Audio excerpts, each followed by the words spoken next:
The story of the crooked manager. Jesus said to his disciples, "There was once a rich man who had a manager. He got reports that the manager had been taking advantage of his position by running up huge personal expenses. So he called him in and said, 'What's this I hear about you? You're fired. And I want a complete audit of your books.' The manager said to himself, 'What am I going to do? I've lost my job as manager. I'm not strong enough for a laboring job, and I'm too proud to beg. I've got a plan. Here's what I'll do. Then when I'm turned out into the street, people will take me into their houses.' Then he went at it. One after another, he called in the people who were in debt to his master. He said to the first, 'How much do you owe my master?' He replied, 100 jugs of olive oil.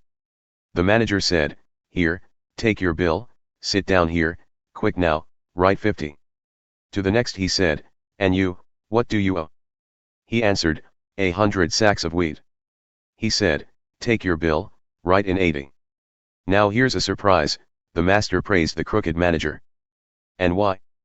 Because he knew how to look after himself. Streetwise people are smarter in this regard than law-abiding citizens. They are on constant alert, looking for angles, surviving by their wits. I want you to be smart in the same way, but for what is right, using every adversity to stimulate you to creative survival, to concentrate your attention on the bare essentials, so you'll live, really live, and not complacently just get by on good behavior. God sees behind appearances.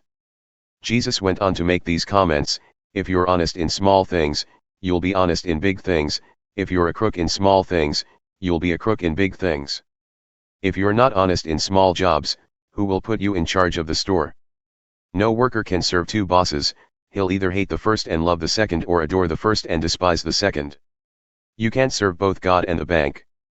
When the Pharisees, a money-obsessed bunch, heard him say these things, they rolled their eyes, dismissing him as hopelessly out of touch.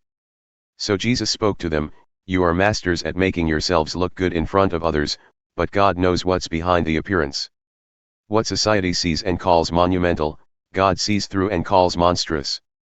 God's law and the prophets climaxed in John, now it's all kingdom of God, the glad news and compelling invitation to every man and woman.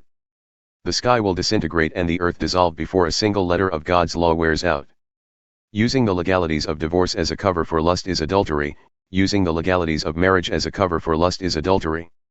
The rich man and Lazarus. There once was a rich man, expensively dressed in the latest fashions, wasting his days in conspicuous consumption. A poor man named Lazarus, covered with sores, had been dumped on his doorstep. All he lived for was to get a meal from scraps off the rich man's table. His best friends were the dogs who came and licked his sores. Then he died, this poor man, and was taken up by the angels to the lap of Abraham. The rich man also died and was buried. In hell and in torment, he looked up and saw Abraham in the distance and Lazarus in his lap. He called out, "Father Abraham, mercy. Have mercy. Send Lazarus to dip his finger in water to cool my tongue. I'm in agony in this fire." But Abraham said, "Child, remember that in your lifetime you got the good things and Lazarus the bad things. It's not like that here. Here he's consoled and you're tormented. Besides, in all these matters there is a huge chasm set between us so that no one can go from us to you even if he wanted to, nor can anyone cross over from you to us." The rich man said, "Then let me ask you, Father, send him to the house of my father where I have 5 brothers. So he can tell them the score and warn them so they won't end up here in this place of torment." Abraham answered, "They have Moses and the prophets to tell them the score. Let them listen to them." "I know, Father Abraham," he said, "but they're not listening. If someone came back to them from the dead, they would change their ways."